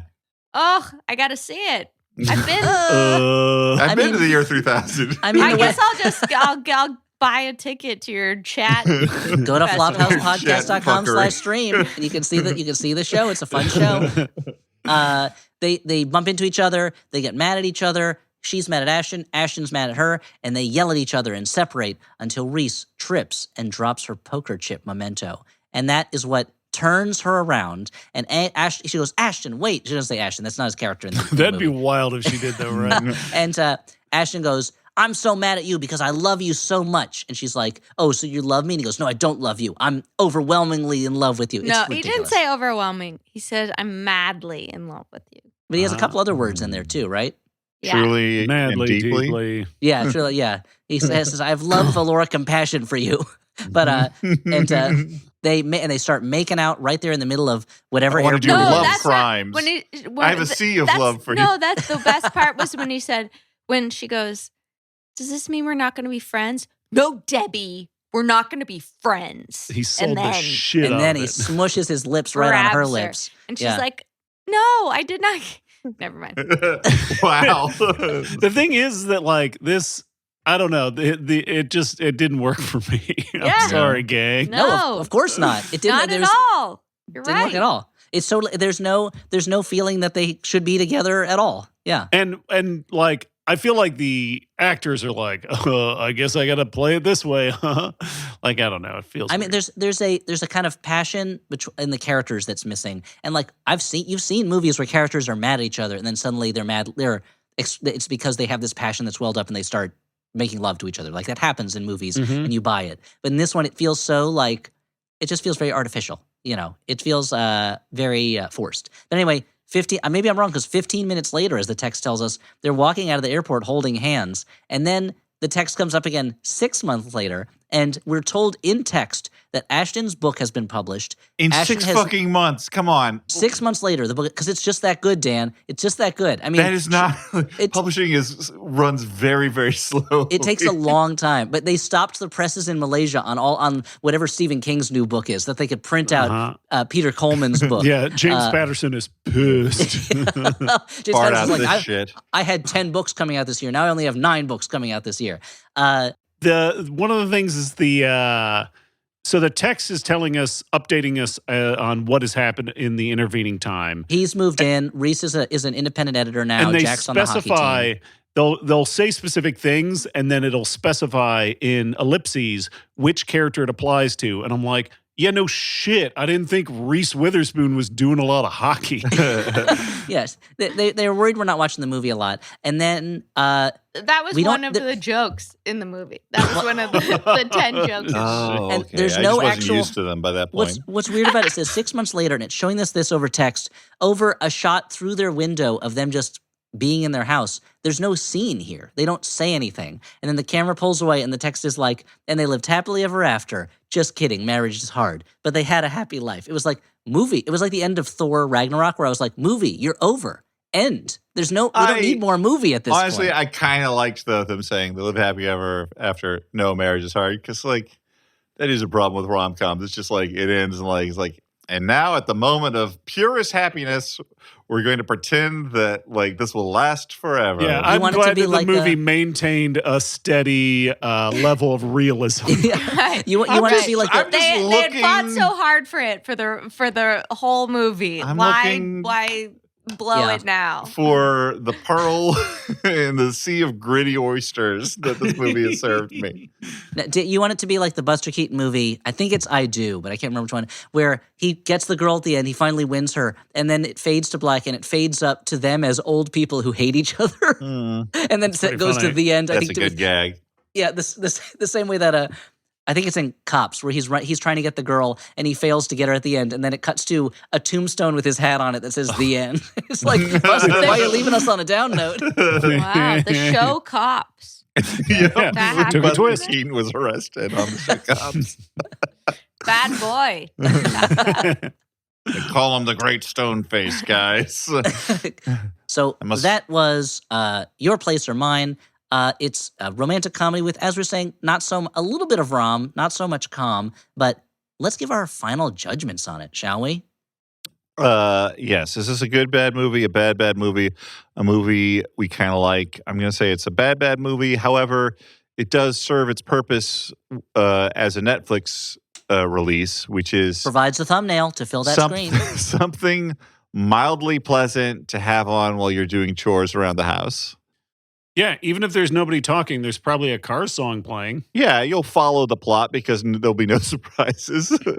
It'll be okay. It was very funny watching it. I watched the first half of the movie with Danielle, and the second half I watched on my own. And the first half, Danielle's like, oh, and now she's going to give the manuscript to the editor, and he's going to be mad about it because she did it without asking him, but she did it anyway, and that's going to... And I was like, huh, have you seen this movie already? And she was able to just connect those dots so easily. I would also say it's a bad movie, but it's not a painful movie. But yeah, it's kind of like it's like an HGTV movie. Like you throw on an HGTV show and you're like, this is not a show that's doing much for me, but it is filling the time between now and death in a way that is not disgusting or unpleasant or, Yeah, I'm stuck in this hotel room. I guess this episode of Pawn Stars will get me through the day. Exactly. Yeah, I guess I'm with you both. I will say that I like a lot of romantic comedies. I liked a lot of the supporting characters, and they brought a little bit of life to an otherwise fairly dreary, exposition-heavy movie. So yeah, bad. You wonder, how would this movie be different if it was like Zoe Chow and Jesse Williams as the leads? Not doing the exact same characters as Reese Witherspoon and Ashton Kutcher, but like putting the characters who have like more of a spark about them. But maybe it's because when you're in one of those supporting roles, you have more to prove. Like this could be a big break for your career as opposed to just the next movie you're pumping out. And I wonder if that's why those roles often are the breakout roles, because the person who has them has more of an incentive to like make something of it. Hallie, what was your judgment? Okay, guys, I'm coming down hard. Okay. I have a lot. I've held it back a little bit, but I want to say what I think. I think this is a bad movie, and I was offended by it. And the reasons why are... Tell us. Because it was so, like, if you're going to be bad in a certain way. Like, be bad with character. Like, what was that movie that we watched with... Oh, Me, You, Madness? Yes, exactly. Be bad that way. But if it's a movie, especially if it's a movie, not a TV show, like it made me so angry that this movie was so generic, despite having these big stars. Like really the fact and it made me even more angry because before I saw this movie, I heard an interview with Eileen Brosh McKenna, who was talking about how like one of her, one of the skills that she learned when she was making this network show for when she was doing Crazy Ex-Girlfriend was like she became very flexible about like making things cheaper. And then when I was watching this movie, I was like, why did you make this so cheap? Like, if it's going to be a movie, just like pay for it to be a fucking movie and don't have like, we've obviously talked a lot about how this, like, both cities were like completely drained of character, but like the charm of like shitty B movies is that it actually gives you like a sense of character of the place that it's set in because it's so budget, you know? But this was just like a sad, like, it made me really sad about like what our goals are in making movies in the future. And I also will say, okay, I thought like Ashton Kutcher was way better than Reese Witherspoon in this movie. Did you guys not think that? Because I believed Ashton Kutcher, and like maybe Reese Witherspoon was given the heavier lift of like the like totally nonsensical plot twists, but like, because like that whole thing about like, I found this thing in his oven. I can't talk about it with him, but I can't read it. Like, I feel like that was the level, the way that was used as this huge plot device felt so inauthentic. That it made her seem bad. And I was like, wait, but I've seen her in so many things where I really liked her. So why am I believing Ashton Kutcher so much more than I'm believing Reese Witherspoon? Is Ashton Kutcher better? And I don't think that that's necessarily true because she has been good in so many things. But this did not highlight. I think my theory on that is that Reese Witherspoon and Ashton Kutcher are both giving kind of the similar levels of energy, but Ashton Kutcher, like you're saying, is being asked to do less. He has a character who can coast on charm, and her character cannot coast on charm.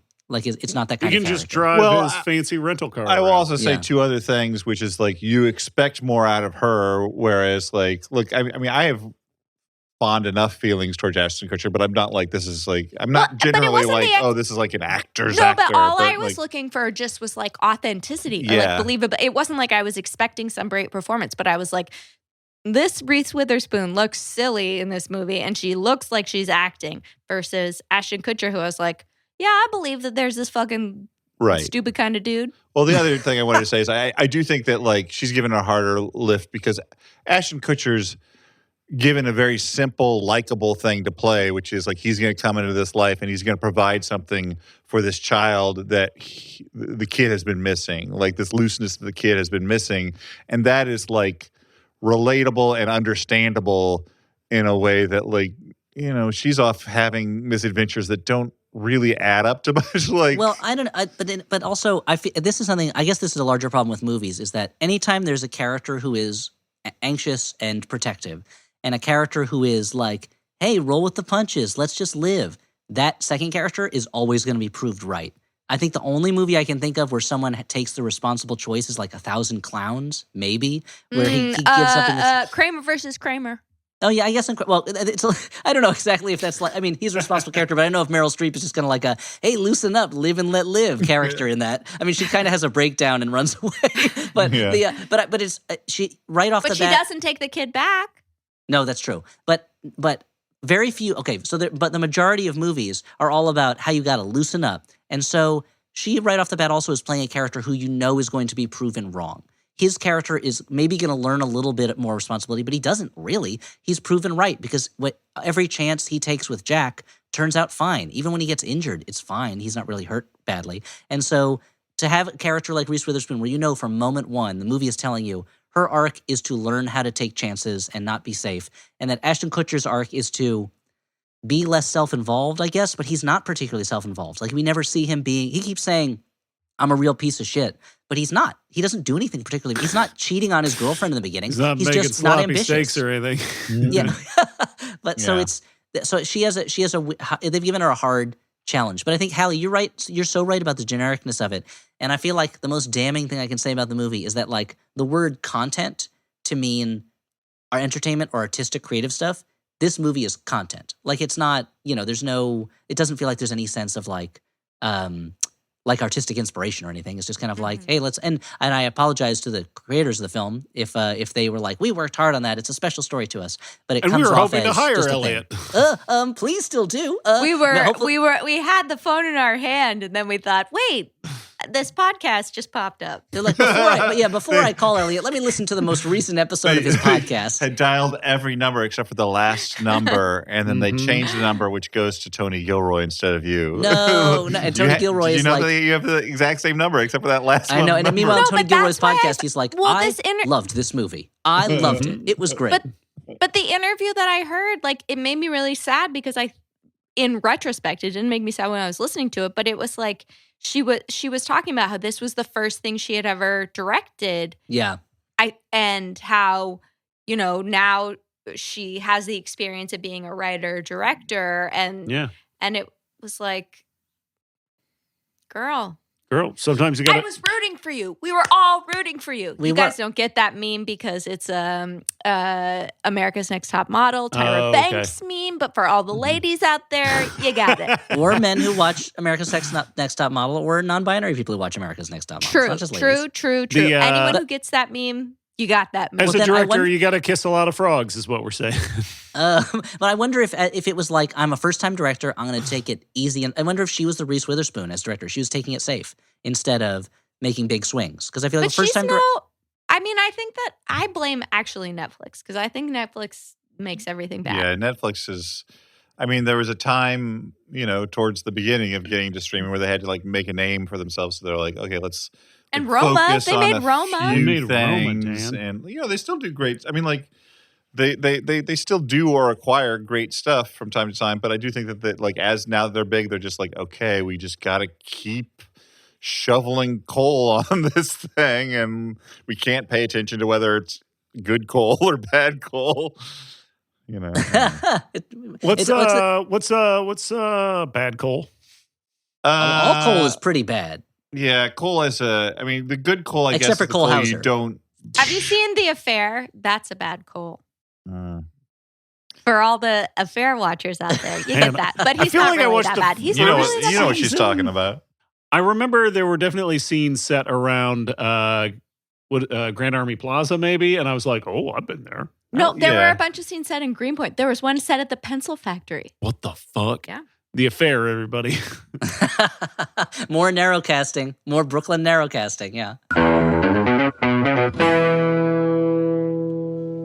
Hey there, beautiful people. I am your favorite authoress, Tre'vell Anderson of We See Each Other, a Black trans journey through TV and film. You know this is supposed to be a promo for our show Fanti and not your book, right? It's called multitasking. I can't with you right now. Tre'vell and I have an award-winning show called Fanti that we both host, and it's a podcast where we dig into the complex and complicado conversations about the gray areas in our lives. Perhaps there is a public figure of some sort, and you're like, oh, that person's so smart and so charming, but you're also like, oh, that person gets on my nerves. Okay. You can catch us every week right here on Max Fun or wherever you get your Slay-worthy audio. And you can watch us on the YouTube every Friday. That's Fanti, Fanti. Since we reached our highest milestone during the Max Fun Drive, we are creating a Max Fun Foley library full of sound effects from your favorite hosts. The whole Max Fun community will be able to use it. So, what would you like it to feature? People high-fiving? Walking through mud? Chicken clucking? Jazz kazoo? Head to MaximumFun.org/Foley. That's MaximumFun.org/FOLEY and submit your ideas. We're excited to make this silly thing together, and even more excited to see what you all create with it. And thank you again for a great Max Fun Drive. Oh, hey! In addition to talking about movies and stuff, sometimes we do ads, and this is one of them. Our show today is sponsored by Microdose Gummies. I don't know. Dan is often the pitchman for this because Dan is a user, as am I. It is a product that we both endorse. Not a user in like the... I just didn't know why you had to specify that. Like, if you also have the Microdose Gummies, why do you have to go back to... I'm trying to say that we're both big fans. Yeah. So Microdose Gummies provide a perfect entry-level dose of THC that helps you feel the right amount of good. I'm a fan. It helps me wind down at the end of the day. It helps me sleep. It helps me feel more creative at times. They're great. I'm a big fan. Microdose gummies are available nationwide. To learn more about microdosing THC, go to microdose.com and use the code FLOP to get free shipping and 30% off your first order. Links can be found in our show description, but again, that's microdose.com, code FLOP. Have you noticed everyone seems to have a web page these days? Have you noticed this? You seen this? Even me, I've got one. You know how I made it? I made it with Squarespace, the all-in-one platform for building your brand and growing your business online. I like to think Dan goes to open mic nights at stand-up clubs and does the same ad. It's conceptual. This is a joke, right? It's sort of an Andy Kaufman sort of stand out with a beautiful website, engage with your audience, and sell anything: your products, content you create, even your time. Now you're selling your time in that, like a time that you're devoting to a task. One cannot transfer time to another person, as in the movie In Time. That is science fiction, where we deal here in life in science fact. I'm so glad you're clarifying this. Yeah. So you can display posts from your social profiles on your website and push website content to your social media channels. Easy way to make sure your followers see it too. Squarespace has powerful blogging tools you can use to share stories, photos, videos, updates. And every Squarespace website and online store comes with a whole suite. Imagine a suite filled with these integrated SEO features and useful guides to help maximize prominence among search results. That's search engine optimization. Yeah. Not search engine Optimus Prime. No, that would be SEOP, SEOP. Head to squarespace.com/flop for a free trial. And when you're ready to launch, use offer code FLOP to save 10% off your first purchase of a website or domain. We've got a Jumbotron for today. It's a regular Jumbotron. but jumbo. Thank you. Not a Dumbotron, which of course be a Jumbotron just for people who live in the Dumbo neighborhood of Brooklyn, more narrowcasting. This is a Jumbotron. Goes nationwide and worldwide. And it's from Is This Place Trash? Is This Place Trash is a podcast where Eric and Alexander Dahl read reviews and share stories while determining if a place is trash or if the reviewers are just pretentious. It's the perfect podcast for anyone who loves business reviews and wants a good laugh. So tune in and enjoy the show, and who knows, you might even learn something about the world of business. Just remember, one person's trash is another person's treasure. Or in this case, one reviewer's trash is another's entertainment. Listen and subscribe to Is This Place Trash today. Learn more at www.isthisplacetrash.com. Listen on YouTube or wherever you listen to podcasts. And so we move on from this to letters from listeners Anthony, like you. What? Never mind. You going to tell a story about your husband? No, never mind. Oh, okay. Let's see. Letters. They go like this. Dear Peaches, while I was catching up on your back catalog, I was thrilled to hear that the great awakening preacher Jonathan Edwards got a moment in the sun in episode 347, Me, You Madness with Hallie Hagland. Edwards was the subject of my master's Hallie Hagland. thesis. Wait a minute. Is that the same Hallie Hagland we have today? Yeah. Wow. It's almost like we're crossing over into this episode. Yeah, it's part Different of why. Jonathan Edwards. Yeah. Yeah. Me Madness with Hallie Hagland. Edwards was the subject of my master's thesis that I recently completed, and I feel a certain. I really thought the same Jonathan. I feel a certain familiarity with the figure. So when Eliot proclaimed that one of the most influential figures of the 18th century was also a psychic and paid $400 for haircuts, I was filled with astonishment and dread that this new revelation of historical fact has left my own research irrelevant, outdated, and simply incorrect. Here I pause the letter to thank Stuart for closing the door so loudly that it was almost certainly picked up by the microphones, thus You're welcome. undermining We're going to have to his scrap it. We're going to have to scrap it all. secret Guys, let's trip take it to the back to the bathroom. beginning. You know what? It Burn doesn't down have to Dan's be a new secret. apartment. We all have new identities now. Forget it. Psychic or not, I've always thought that Jonathan Edwards would make a great subject for a blockbuster biopic, perhaps starring Mark Rylance or Jonathan Pryce. Ooh. My question for you is, what historical Bafo figure? B.O., Jonathan Pryce. I'm just kidding. I love him. He's one of my favorite actors. What historical figure or event that hasn't graced the silver screen do you think would make a great movie? bonus points if you cast the leads. I'll give you a chance to think while reading the postscript. P.S. As a Kansas native, I would be remiss not to share my thoughts on Topeka, Kansas. My main association with our great capital is the sickeningly greasy stench of the potato chip factory that I have to drive past on my way to work in Lawrence, the real gem of northeast Kansas. I also noticed during my morning commute that traffic only flows into Topeka, but never out of it, proving that no one who can help it would ever live in Topeka. Or maybe there's a more sinister, once you enter you can never leave thing going on there. Keep on flopping in the free world, Alec, last name without. Now, I would suggest that if it's during your morning commute, it's probably just that people from the suburbs are going into Topeka. And it's not that people in Topeka don't tend to leave en masse to go to their jobs outside of the city.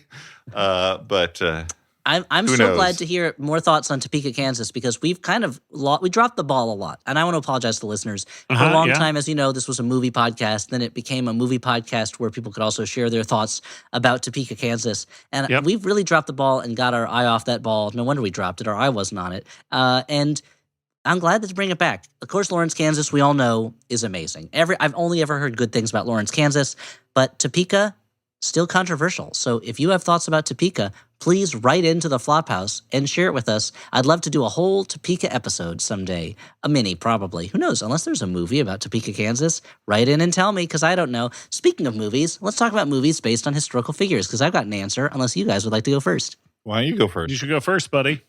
Now, a figure that there is a movie made about him that I haven't seen, but I would like to see an American movie made about it, is Toussaint Louverture, of course, one of the leaders of the Haitian Rebellion, one of the few successful slave rebellions, the rebellion that turned Haiti from a colony of France into a democratic country in its own right. They've had their ups and downs since then. But the Black Napoleon, as he was sometimes called, I think his story would be a fascinating one. Who would I cast at him? Well, he's already played a revolutionary. How about Daniel Kaluuya, huh?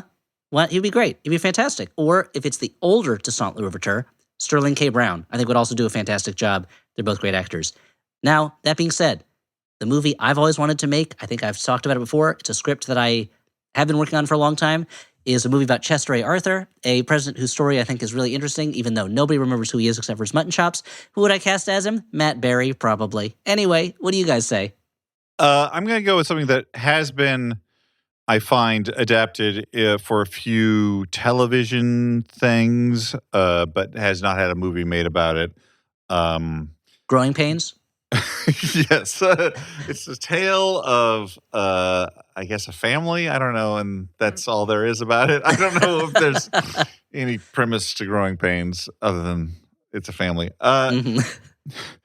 No, so I read the book Arthur and George by Julian Barnes, which is a fictionalized version of a real-life thing about Sir Arthur Conan Doyle helped clear the name of a half-Indian lawyer who had been accused by people in the neighborhood of mutilating animals, and they were like set on convicting him for obvious racist reasons for the most part.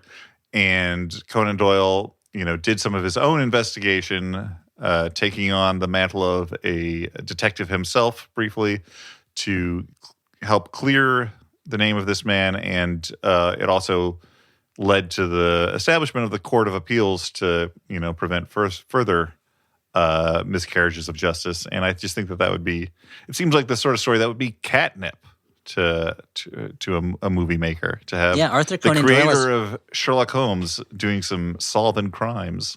Does it bother you that they haven't made a movie about that? But I think they did make a movie about when he was fooled into thinking fairies were real. A little bit. I mean, but he shouldn't have thought fairies were real. Like that's dumb of him. we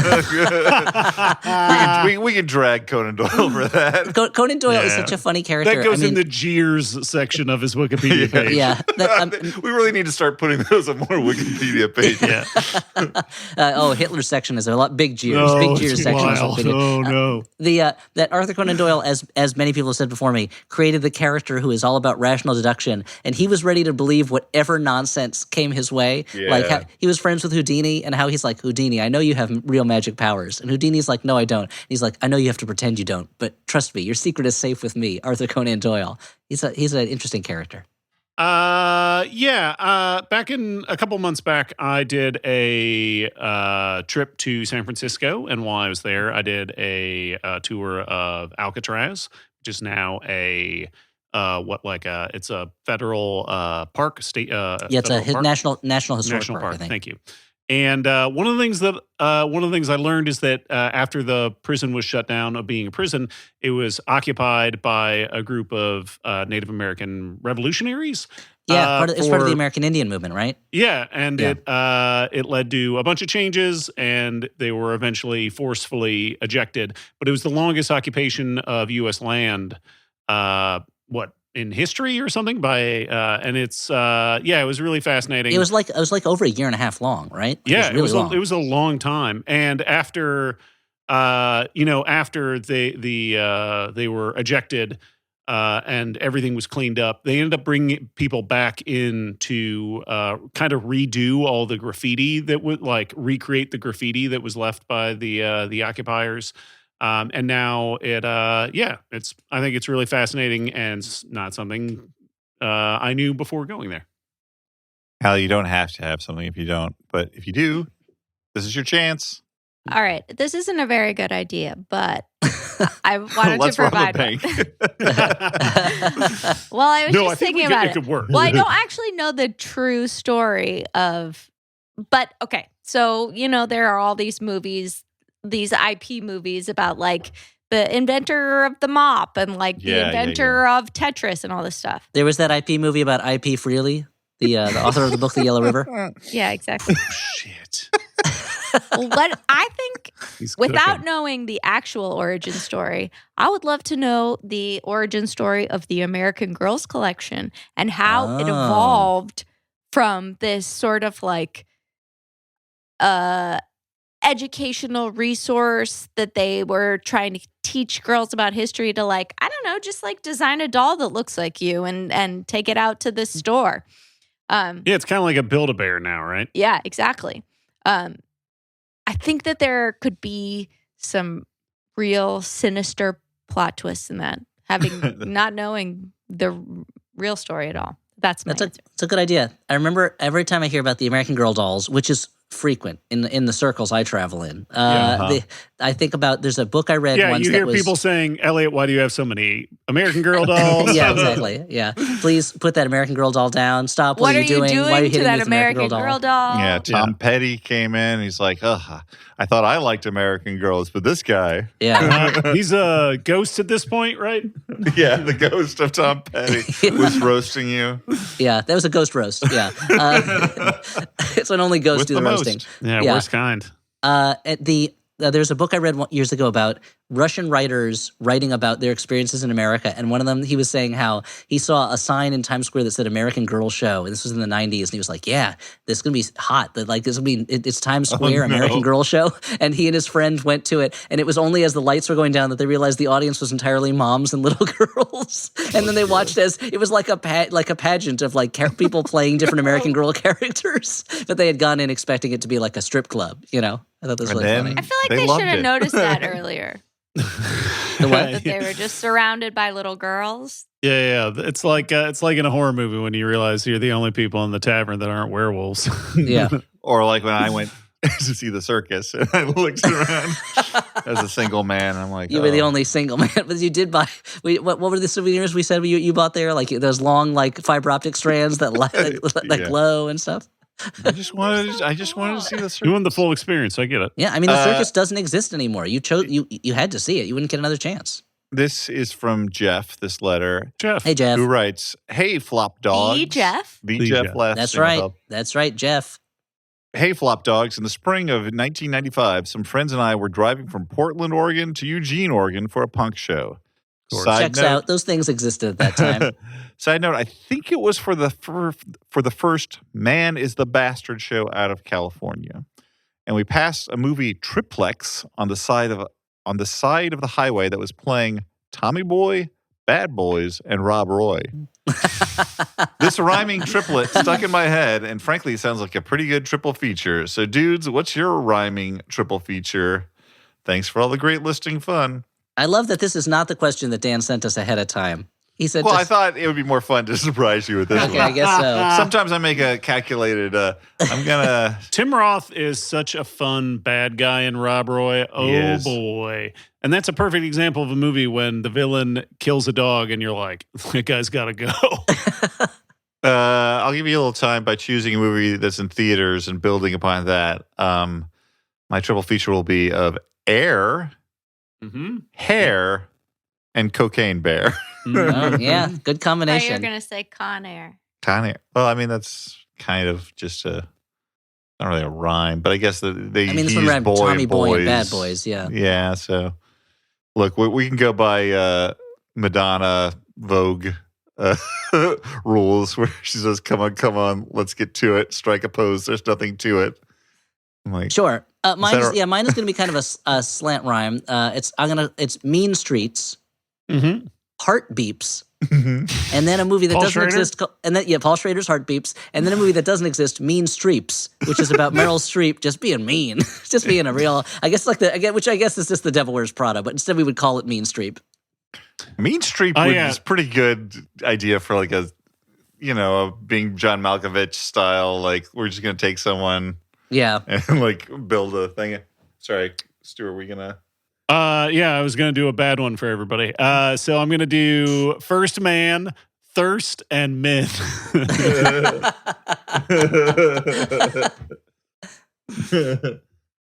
I like it. What See? about this one? Okay. Toy Soldiers, Uh-huh. Toy Story, A Marriage Story. Now the ryming aspect just doesn't exist, which is Now, let's fine. see. Yeah. That's more of almost a Wheel of Fortune before and after. They're taking us away. But that's something for everyone. The That's rhyming something for cops. the whole family. Oh, yeah. You just wanted a wide sort of variety of types of movies that people would enjoy. Sure, yeah. Well, okay, we did that thing. Let's move on to the last thing, which is where we recommend movies that we have seen, usually recently, that we enjoyed. Maybe could be something you could watch instead of dialing up Reese Witherspoon and Ashton Kutcher on your Netflix box. I'm going to recommend a movie. Elliot makes fun of me claiming that I have nothing but time to go see movies in the theater, so I decided to prove him right by going out and seeing a 5-hour montage yesterday. This is a cool recommendation because just anybody can go watch this. Yeah, movie, well, right? you can find this if you poke around If the you internet. really give a shit, you can find if you it. poke around the internet, you can. This will all make sense in a second. I saw The Movie Orgy, which is a movie that is not commercially available. Doesn't do like regular screenings. The screening I went to was $0. You just had to write in to reserve your seat or whatever. Because it is you had to write a letter and have someone deliver it at midnight, and then a key would be given to you. Yeah. No, it's made up of parts of a bunch of other movies. Like it has Attack of the 50-Foot Woman, Amazing Colossal Man, or And who made this? This is Joe Dante. This was early on. Small Soldiers, Joe Dante. Yeah, he used to do this kind of as like an ever-evolving road show where he would just like show it in person because, again, this is all copyrighted material, and he would change it up. Apparently, at one point, there was like a 7-hour version of this, and I got to say, I really loved seeing the movie Orgy, but it was pushing it at 5 hours. Like it was still kind of like. I remember once reading an interview with him where he was like, the whole point. He's like, you're not supposed to sit through the whole thing. He goes, you're supposed to watch a little bit, go out and do something, come back and watch some more, go get something to eat. So, but I don't know how you. But we're not programmed to keep leaving and coming back to movies. Yeah. Like you sit down a movie, you watch it. Yeah, and You should know that, Joe Dante. I definitely would have, because there came a point where I was very hungry and thirsty, but I was also like, I'm dying. when am I ever going to see this? Where do you see it? What theater? It was at Anthology Film Archives, and Which specializes in that kind of thing. Yeah. And you said the whole crowd looked just like you, like it was a Dan Flashes, I would but for say this that Dan. 95% of the audience was also sort of middle-aged bearded movie nerds. But it's a really like For Joe Dante's vintage 5-hour supercut of old movies and commercials and things. All right. yeah, like if you're still having kind of a hard time picturing what it is, like a lot of the edits are done for comic effects. There'd be like a lot of things where they would show the whole opening credits to a movie and then have one little bit of it and then cut abruptly to the end. And every time it got me. Like, it was funny every time. There were these like old Bufferin commercials, one of which I like was really haunting. It's like the short story of like a pain reliever commercial where it's like this dad shooting a rifle and showing his kid how good he is at shooting this rifle, and the kid doesn't want to do it, and like doesn't want to be like masculine rifle guy like his dad, and there's like a gunshot as the dad angrily continues his target practice, and the mom clutches her head in pain, and then she's like, you see her inside with all the dad is shooting outside as she puts Bufferin in her hand, and it says something like sensitive people who are sensitive to others are often sensitive to headaches, or something like that. And it's this like haunting vision of this family in 30 seconds, all to be like, hey man, is life giving you pain? Try Bufferin. So it's a lot of like stuff like that cut together. Again, you can find it on the internet if you want to. Like, it'll be no less illegal than the way that Joe Dante shows it as a traveling roadshow. So go ahead and track it down if it sounds interesting, and don't sit all 5 hours. Partial it out to yourself, but it's a lot of fun. Anyone else? That sounds great. I'm going to recommend a movie that's streaming, I think, on Peacock. Peacock, anybody? Yeah, I'm familiar with it. We'll find out. Is this thing on? I'm going to recommend a animated movie. I'm recommending Puss in Boots: The Last Wish. That's right. It's a movie about Puss in Boots. I have not seen the previous Puss in Boots. I think it's a Shrek spinoff. This one is fucking great. Not only do you have some... Now, normally I'm a little skeptical of like top drawer voice talent, and this one's got a lot of it. Spinoffs. It's got Antonio Banderas. It's got Salma Hayek. The 13th Warrior himself? It's got Florence Pugh. It's got Ray Winstone, ladies. Uh-oh, Ray Winstone. It's got Olivia Colman. It's great. John Mulaney, everybody. Yeah, like the action's great, and the like, I don't know, the despite being a movie that has a lot of action and some really great set pieces, it still manages to like the focus of the movie is not on like beating people up, but rather like coming to terms with your own like mortality and limitation and figuring out what's important in your life. And I found it to be really touching and visually very stimulating. Elliot? I think so Dan recommended a kind of like student art collage of vintage movies, and Stuart recommended an adventure about a cat who is facing his immortality. And I think my movie is kind of in the middle of that Venn diagram, which is, this is a classic Russian film called The Ascent from 1977, directed by Larissa Shepitko. And it is the story, it's a story set in World War II. These two soldiers who are with a unit that is almost more just like Russians who are trying to survive more than soldiers. They were sent out to find food from a nearby farm in the dead of winter while the Germans are after them, and managed to have a lot of trouble finding the people they're supposed to find and get captured by the Germans, leading to a real decision of whether they are going to give information or not give information. And each one takes a different path, and their lives go in very different directions. And there's a sense of a real bleakness, a real horror, not the horror of like blood and guts, but the horror of a life where there seems to be no justice and there seems to be no escape. And I found it very powerful and very moving. And one of the moments in it that really got to me was there's a Russian who is a collaborator who is interrogating them and is acting like he is in charge and the big cock of the walk. And then later you see him trying to get into a huddle of German soldiers, basically, and they just are ignoring him and giving him the cold shoulder, no pun intended, because it's very cold in the movie. And just this moment of seeing where that guy sits on the hierarchy was so powerful to me. And so it's a movie that is not a fun movie. I would say it does not have the it's not the generic calming presence of Your Place or Mine, but I found it to be a really fantastic movie and very beautiful in its kind of the depths of the soul that it reaches down to. So that's The Ascent. Hallie, what have you got for us? What are you going to recommend? This is pretty weak. You're like Your Place or Mine? Let us be the judge of that. Okay, so wait, what did you say, Dan? To let us be the judge of that. Oh, okay. So I was on a plane yesterday, and I watched part of this movie that is the kind of movie you only watch on a plane, the kind of movie I only watch on a plane, because it's like, I recognize the stars, but they clearly didn't want me to see this because this movie has not been out there.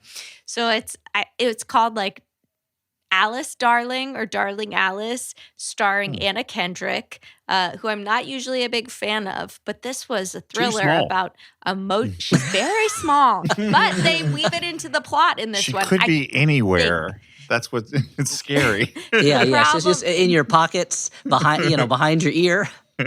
Well, this is a soaring tale, not soaring, searing. Sad. Snoring. It's something about emotional abuse. The problem was my earbuds, not great. I had no idea what was going on. And 50 minutes into the movie, we landed. But I went You've taken Dan's habit of recommending movies that he watched on planes that he didn't like that much, and you have raised him quite a bit. This is the challenge. This is what I'll tell you. I went to my hotel that night, and I tried to find it. I could not find it, but the fact that I tried to find it made me feel like I at least wanted to know what was going on because I couldn't hear anything. It's got a 65 on Metacritic, so that's not bad. Okay, well, check it out and let me know. 90 minutes. That's a handsome 90 one. minutes. Exactly. I thought I could make it. I thought I could make it through it by the end of the flight. I was wrong. There. I've been there, girl. That's when you're finishing watching, when you're trying to finish a movie, and then the pilot comes on and he's like, "Oh, okay, we're beginning our descent," and you're like, "Stop, let me watch it." Stop it. And he's like, Circle. Take another lap. Care. What else did I want to tell you? It's not going to change my life to know this. Just let me be. Yeah, when the plane lands and everyone's clapping, Dan's like, "I'm not clapping." I mean, that only happens like 1 out of every 20 flights, right? Like, I don't know. A lot of times when I fly to the Caribbean, it happens. Yeah, it depends where you fly to. In the Caribbean, they clap a lot when the I feel like it only happens when they actually do a bad landing because they like create a sense of like, will they or won't they land? All right. Well, this has been a delight, and I'm so glad that it meant that Hallie, who was just in town for business for a day, like, I could see her in person. We could see her in person. That was so nice. Yes, for me too. So this is a podcast that's on the Maximum Fun Network. You can find more fine podcasts by going over to MaximumFun.org, checking out what they've got over there. A lot of funny shows, a lot of shows that'll teach you something. We're in that earlier category. We don't really do much for like world knowledge. We must have taught someone something in this episode, right? If you didn't know anything about Candide, hours. maybe. Or, now you know that there's an old lady who ate half her butt in Candide. Now watch, someone's going to write in and say that didn't happen, and it's going to be my ding-dong gate. Oh, no. Oh, no. Man, it's tough, I got to tell you. Butt gate. If you could please enter by the butt gate, please. Yeah. And we would like to thank Alex Smith, our producer and editor, for making us sound good. You can find him on various socials under the name Howell Doughty. But for now, that's it for this episode. For the Flophouse, I've been Dan McCoy. I'm Stuart Wellington. I'm Elliot Kalin. And I'm Hallie Hagland. Bye. Bye. Bye. I tried to join in and I couldn't do it. It's tough.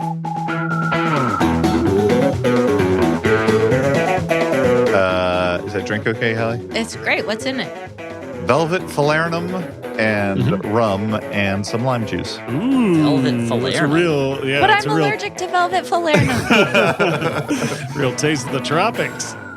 It's it's a common. It's used in a lot of tiki drinks. Mhm. Okay, Yeah, I guess we okay. should. You're right. Start. Yeah, Dan, you're right. Don't question yourself, dude. On. You ready? MaximumFun.org. Comedy and culture. Artist owned. Audience supported.